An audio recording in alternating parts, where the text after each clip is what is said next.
Hi everyone, in this video I will show you how to get an Acura CL key replacement in case you lost all your keys or just want to have a spare set. In addition, I will go over key replacement cost, types of keys, coding information, and some great tips to save you a lot of time and money. Before we start, we would really appreciate if you can like this video, and of course if you need any help you can contact us 24/7 and we will connect you with a locksmith near you. So, Acura CL has two types of keys. One is a transponder key or chip key, and the other one is a non-transponder key. Let's go over each option.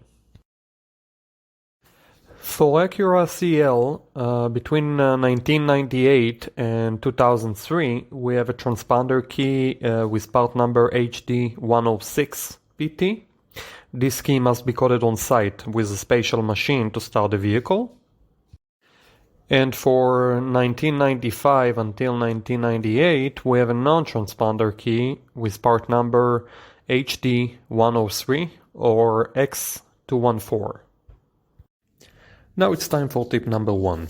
There are many different key fobs and transponder keys that looks exactly the same. However, they have a different chip value inside them. And if you get the wrong key, you get the wrong chip. Wrong chip, and you will not be able to start the vehicle. So always remember to provide the locksmith or dealer either the exact year, make and model of your car, or the VIN number and the type of key you had. For example, 2003 Acura CL transponder chip key. Now let's go over Acura CL key replacement cost.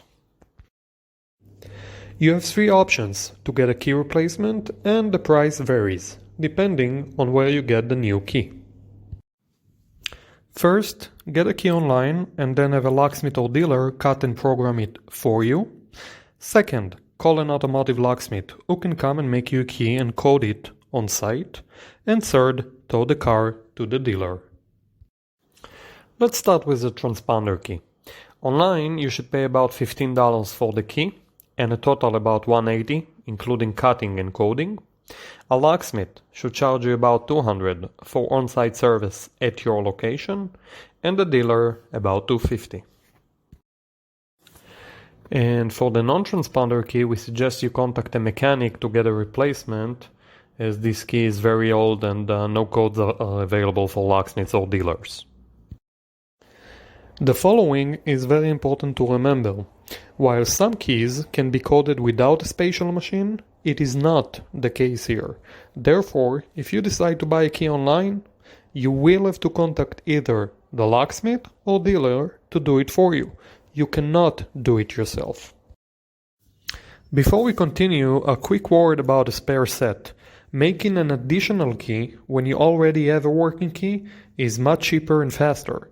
Therefore, we highly recommend getting two keys in case you lose all your keys, as the second key should cost less than half. Now, some tips to save you a lot of time and money. First, call a few locksmiths, get a few quotes. This is very important, as some locksmiths are very busy on a given day and some aren't.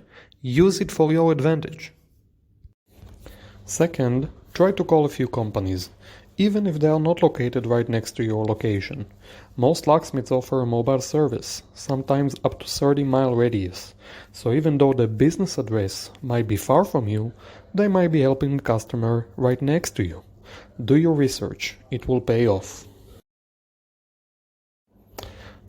Finally, just like a mortgage, try to negotiate. If you find a better quote, tell them. Who knows, maybe they will give you a better one.